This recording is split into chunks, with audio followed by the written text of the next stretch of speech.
السلام علیکم ورحمۃ اللہ وبرکاتہ۔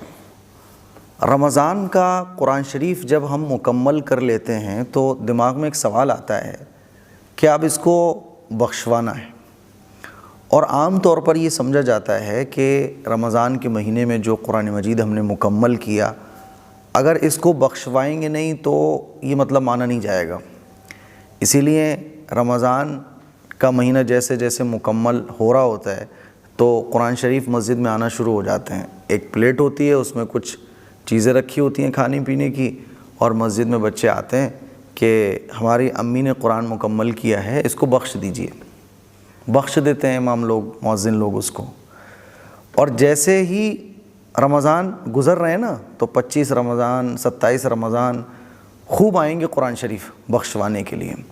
تو یہ بخشنے کا کیا سین ہے، اور کیا قرآن مجید کو بخشنا ضروری ہے، بخشنے کا مطلب کیا ہے، طریقہ کیا ہے، آج ساری چیزیں میں انشاءاللہ آپ لوگوں کی کلیئر کر دوں گا۔ سب سے پہلی بات تو یہ سمجھ لیجئے کہ جو بھی کچھ ہم عبادت کے کام کرتے ہیں اس کا ثواب ہمارے نام اعمال میں لکھ جاتا ہے۔ اللہ تعالیٰ نے 2 فرشتے ہمارے اوپر مقرر کیے ہیں، ایک نیکی لکھنے والا، ایک برائی لکھنے والا۔ جیسے ہی ہم کوئی برائی کرتے ہیں تو برائی کرنے کے بعد کوئی اس کی نیت کرنا ضروری نہیں ہوتی ہے، جیسے ہی ہم نے برائی کی فوراً لکھنے والا لکھ لیتا ہے۔ کوئی بھی نیکی کا کام ہم کرتے ہیں تو اس کے لیے کوئی یہ نہیں ہوتا کہ نیکی کرنے کے بعد آپ یہ سوچو کہ میں نے نیکی کر لی تو وہ نیکی لکھی جائے گی، نہیں، جیسے ہی آپ نے کوئی نیکی کا کام کیا فرشتہ اس کو فوراً لکھ لیتا ہے۔ تو ایسے ہی جب ہم قرآن مجید کی تلاوت کرتے ہیں تو قرآن مجید کی جیسے جیسے ہم تلاوت کر رہے ہوتے ہیں فرشتہ ہمارے نام اعمال میں لکھ رہا ہوتا ہے کہ اس نے پاؤ پارہ پڑھ لیا، اس نے 1 پارہ پڑھا آج، اس نے 2 پارے پڑھے آج۔ جب ہم قرآن مجید مکمل کر لیتے ہیں تو نام اعمال میں لکھ دیا جاتا ہے کہ اس نے 1 قرآن مجید مکمل کر لیا، ٹھیک ہے۔ اب ہم اس کو بخشیں یا نہ بخشیں وہ ہمارے نام اعمال میں لکھ گیا۔ بات سمجھ آ رہی ہے؟ بخشنے کا جو مطلب ہے وہ صرف اتنا ہے کہ ہم نے جو قرآن مجید کو پڑھا ہے کیا ہم اس کو کسی کو بخشنا چاہتے ہیں، مطلب کسی کو ایصال ثواب میں دینا چاہتے ہیں، صرف اتنا مطلب ہے بخشنے کا۔ اس کے علاوہ اس کا کوئی اور مطلب بالکل بھی نہیں ہے۔ اچھا، یہ جو خواتین قرآن مجید مکمل کرتی ہیں تو مٹھائی بیچتی ہیں مسجد میں کچھ اور کہتی ہیں قرآن مجید بخش دیجئے، تو اس کا مطلب عام طور پر جو خواتین سمجھتی ہیں، جہاں تک میرے نالج میں ہے، تو خواتین یہ سمجھتی ہیں کہ قرآن مجید اگر بخشے نہیں جائیں تو اس کا ثواب نہیں ملے گا۔ تو میں نے اس مسئلے کو کلیئر کر دیا کہ آپ بخشو یا مت بخشو، جب آپ قرآن مجید کی تلاوت کرتی ہیں نام اعمال میں آپ کے لکھ دیا جاتا ہے کہ اس نے اتنا پارہ پڑھا، اس نے 1 قرآن مجید مکمل کر لیا، اس نے 2 قرآن مجید مکمل کر لیے، ٹھیک ہے۔ اب آپ بخشو یا مت بخشو، بخشنے کا مطلب صرف اتنا ہے کہ آپ اس پڑھے ہوئے قرآن مجید کا ثواب کسی مرحوم کو پہنچانا چاہتی ہو، ٹھیک ہے۔ تو آپ اگر کسی مرحوم کو قرآن مجید کا ثواب پہنچانا چاہتی ہو تو پہنچا سکتی ہو۔ آپ نے جو قرآن مجید پڑھے ہیں اس کا ثواب آپ کسی مرحوم کو پہنچانا چاہتے ہو تو پہنچا سکتے ہو۔ اس کے لیے کیا کرنا ہوگا؟ کچھ بھی نہیں کرنا۔ آپ نماز کے بعد یا جب بھی آپ قرآن مجید کی تلاوت کمپلیٹ کریں، کبھی بھی آپ دعا کے لیے ہاتھ اٹھائیں اور ہاتھ اٹھا کر سورہ فاتحہ پڑھیں، درود شریف پڑھیں، سورہ اخلاص پڑھیں، پھر درود شریف پڑھیں، اور اس کے بعد اللہ سے کہہ دیں کہ اللہ جو کچھ میں نے پڑھا یہ قرآن مجید رمضان کا، اس کا ثواب میرے فلاں مرحوم کو پہنچ جائے، یا دنیا میں اب تک جتنے لوگ دنیا سے جا چکے ہیں ان کو اس کا ثواب پہنچ جائے تو ثواب پہنچ جائے گا۔ یہ ہے بخشنے کا بالکل آسان طریقہ۔ نہ بخشیں تو کچھ بھی نہیں، آپ کے نام اعمال میں تو وہ لکھ گیا۔ جو بھی آپ نیکی کر رہے ہو وہ آپ کے نام اعمال میں لکھی جا رہی ہیں۔ ہم نماز پڑھتے ہیں، نماز لکھ دی جاتی ہے، ہم نفل نماز پڑھتے ہیں وہ بھی نام اعمال میں لکھ دی جاتی ہے، ہم قرآن مجید کی تلاوت کرتے ہیں یہ بھی نام اعمال میں لکھ دی جاتی ہے۔ ہم اس کو بخشیں یا نہ بخشیں نام اعمال میں تو لکھ گئیں۔ اب بخشنے کا کیا ہے کہ آپ دوسرے کو ٹرانسفر، یعنی مرحوم کو آپ اس کا ثواب پہنچانا چاہتے ہو تو پہنچا سکتے ہو، نہ پہنچائیں تو بھی کوئی بات نہیں ہے۔ اب ایک سوال یہ بھی آتا ہے کہ ہم نے جو قرآن شریف پڑھے اگر اس کا ثواب ہم کسی مرحوم کو پہنچا دیں تو کیا ہمارے ثواب میں کمی ہو جاتی ہے؟ نہ، آپ کے ثواب میں کوئی کمی نہیں ہوگی۔ کیسے کمی نہیں ہوگی؟ دیکھو، بالکل ایسے سمجھو، آپ یہ موبائل ہے، اس موبائل میں میرے کوئی ویڈیو ہے، مان لیجئے یہ ویڈیو میں 50 لوگوں کو شیئر کرتا ہوں تو میرے موبائل میں بھی یہ ویڈیو رہتی ہے اور 50 لوگوں میں بھی پہنچ جاتی ہے۔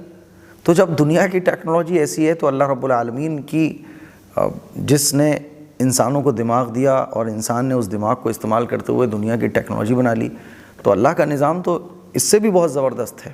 ہم جو کچھ پڑھتے ہیں، جو کچھ کرتے ہیں اور اس کو ایصال ثواب کے طور پر کسی مرحوم کو دے دیتے ہیں، تو ہم ایسا نہیں ہے کہ ہمارے نام اعمال میں سے کوئی کمی ہو گئی، اس کو بھی ثواب پہنچ جاتا ہے۔ بالکل ایسے جیسے کہ اللہ کے نبی نے حدیث میں بیان فرمایا کہ روزے دار کو افطار کراؤ، روزے دار کو افطار کرانے کا ثواب بہت زیادہ ہے، اور روزے دار کو افطار کرانے پر ایسے ہی ثواب تمہیں ملتا ہے جیسے روزے دار کو ملتا ہے، اور روزے دار کے روزے کے ثواب میں سے کوئی کمی نہیں کی جاتی ہے، اور ثواب روزہ افطار کرانے والے کو بھی مل جاتا ہے۔ تو اللہ رب العالمین بہت غفور ہے، بہت رحیم ہے۔ ہم نے قرآن مجید پڑھے اور کسی مرحوم کو بخش دیے تو اس سے ہمارے ثواب میں کوئی کمی نہیں آئے گی۔ ہاں، ایک گفٹ کے طور پر جیسے ہوتا ہے نا، ہم اپنے بزرگوں کو کوئی گفٹ دیتے ہیں، اپنے مرحوم اپنے دادا کو، اپنے ابا کو کوئی گفٹ دیتے ہیں تو انہیں اس کی ضرورت نہیں ہوتی، لیکن وہ خوش ہو جاتے ہیں کہ ارے ہماری اولاد نے ہمیں گفٹ دیا ہے، تو ان کو خوشی ملتی ہے۔ ایسے ہی جب ہم کسی مرحوم کو قرآن بخشتے ہیں، ایصال ثواب کرتے ہیں، تو ان کو ایک سکون پہنچتا ہے کہ اچھا ہمارے اپنوں نے کچھ ہمیں بھیجا ہے، ہمارے اپنوں نے ہمارے لیے دعاؤں کا گلدستہ بھیجا ہے، قرآن شریف کا گلدستہ بھیجا ہے، ایصال ثواب کا تحفہ ہمیں بھیجا ہے، تو ان کو ایک راحت پہنچتی ہے۔ اسی لیے ایصال ثواب کرنا چاہیے۔ تو بخشنے کا مطلب ایک تو دو مطلب ہو گئے ہمارے معاشرے میں جو چلتے ہیں۔ ایک تو یہ بخشنا کہ قرآن مجید اگر بخشے نہیں گئے تو یہ ناتمام رہتے ہیں، نامکمل رہتے ہیں، تو ایسا کچھ بھی نہیں ہے۔ آپ قرآن مجید بخشو تو بھی ٹھیک ہے، نہ بخشو تو بھی کوئی مسئلہ نہیں ہے۔ دوسرا مطلب قرآن مجید کو بخشنے کا میں نے بتایا کہ ایصال ثواب کرنا، تو یہ ایصال ثواب کرنے کا طریقہ بھی میں نے بتا دیا۔ آپ ایصال ثواب کرنا چاہو تو ٹھیک ہے، آپ ایصال ثواب کر دو، نہ کرنا چاہو تو بھی کوئی حرج کی بات نہیں ہے۔ اب آپ نے جو قرآن شریف پڑھے ہیں، جب قرآن شریف مکمل ہو تو آپ کیا کریں؟ کیونکہ دیکھیے علم حاصل کرنا بہت ضروری ہے۔ کیا ہوتا ہے، مجھے بہت اچھے سے یاد ہے کہ ایک جگہ قرآن شریف ایک رمضان کے مہینے میں 2-3 خواتین نے مکمل کیا، تو انہوں نے کہا مفتی صاحب قرآن بخشوانا ہے تو آپ آ جائیے گا۔ میں نے کہا چلو ٹھیک ہے۔ میں نے یہ سوچا کہ ان کے گھر میں جاؤں گا اور ان کو سمجھا کر آؤں گا کہ قرآن مجید بخشنے کا طریقہ سیکھ لو تاکہ مجھے بلانے کی ضرورت ہی نہ پڑے، خود علم دین سیکھو نا۔ اتفاق یہ ہوا کہ عصر کی نماز کے بعد میں کسی کام میں مشغول ہو گیا، میں نہیں جا پایا، تو انہوں نے کسی دوسرے مولانا کو بلا لیا جو ہوتے ہیں اونچی ٹوپی والے، تو وہ آئے اور قرآن بخش کے چلے گئے۔ مغرب کی نماز کے بعد اسی گھر کا جو ان کا جو بھائی تھا وہ مجھے ملا، کہنے لگا مفتی صاحب قرآن بخشوا لیے، آپ تھے نہیں مسجد میں۔ میں نے کہا اچھا چلو ٹھیک ہے، بہت اچھی بات۔ تو مجھ سے کہنے لگا ایک بات بتائیے مفتی صاحب کہ کیا چھیل کر فروٹس کو رکھنا ضروری ہے قرآن بخشتے ٹائم؟ میں نے کہا نہیں، ایسا تو کچھ بھی نہیں ہے، کہ وہ جو آئے تھے قرآن بخشنے کے لیے تو ہم نے دسترخوان پر کچھ فروٹس لگائے ہوئے تھے، تو اس میں ایک فروٹ جو تھا نا وہ چھلا ہوا نہیں تھا، تو انہوں نے کہا کہ اس کو چھلوا کے لے کے آؤ تب قرآن مجید بخشا جائے گا، ورنہ قرآن مجید بخشا نہیں جائے گا۔ میں نے کہا اللہ کے بندے ایسا تو کچھ بھی نہیں ہے، کچھ کھانے کی چیزوں کا سامنے رکھے ہونا بھی ضروری نہیں ہے، قرآن بخشنے کے لیے تو کچھ بھی سامنے ہونا ضروری نہیں ہے، بلکہ آپ نے یوں کہا کہ اللہ جو کچھ میں نے پڑھا اس میں غلطیاں ہوئیں، اللہ تو اس کو معاف فرما، اور اللہ تو نے مجھے قرآن مجید پڑھنے کی توفیق دی، اللہ تیرا کتنا شکر اور احسان میں ادا کروں، تو اتنا کریم میرا اللہ ہے کہ تو نے میرے گناہوں کے باوجود مجھے اپنی عبادت کی توفیق عطا فرمائی، اللہ تیرا شکر ہے۔ شکر ادا کرنا اور استغفار کرنا یہی تو ہے قرآن بخشنا۔ بس بات سمجھ آ رہی ہے؟ تو آپ کو کچھ بھی نہیں کرنا ہے، آپ نے قرآن مجید مکمل کیا، قرآن مجید مکمل کرنے کے بعد دعا کرو، ہاتھ اٹھاؤ دعا کے لیے، یہ دعا کی قبولیت کا موقع ہے، اور اللہ سے کہو درود شریف پڑھو، تو سورہ اخلاص پڑھو، اور جتنی بھی عربی میں آپ کو دعائیں یاد ہیں، ربنا آتنا اللہم انی ظلمت نفسی، وہ پڑھو۔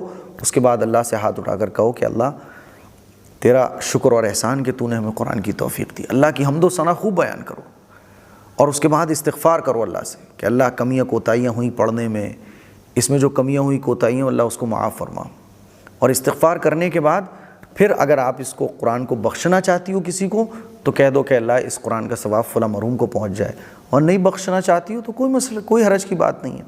جیسے میں ہوں، مان لیجئے روزانہ 6, 7, 8, 10 پارے پڑھ لیتا ہوں، 3, 4, 5 دن میں میرا قرآن مجید مکمل ہو جاتا ہے۔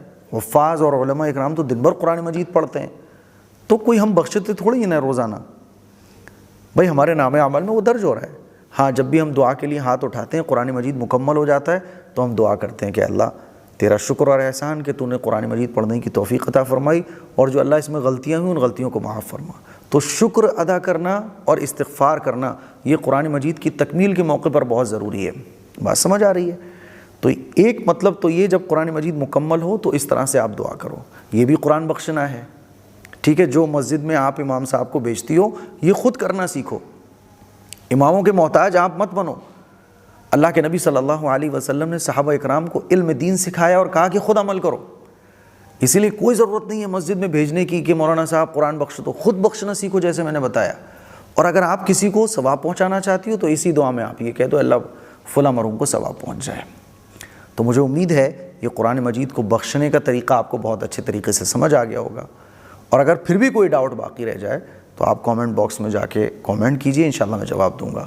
دعاؤں کی گزارش ہے اس کلپ کو شیئر کریں، دوسروں تک پہنچائیں۔ السلام علیکم ورحمۃ اللہ وبرکاتہ۔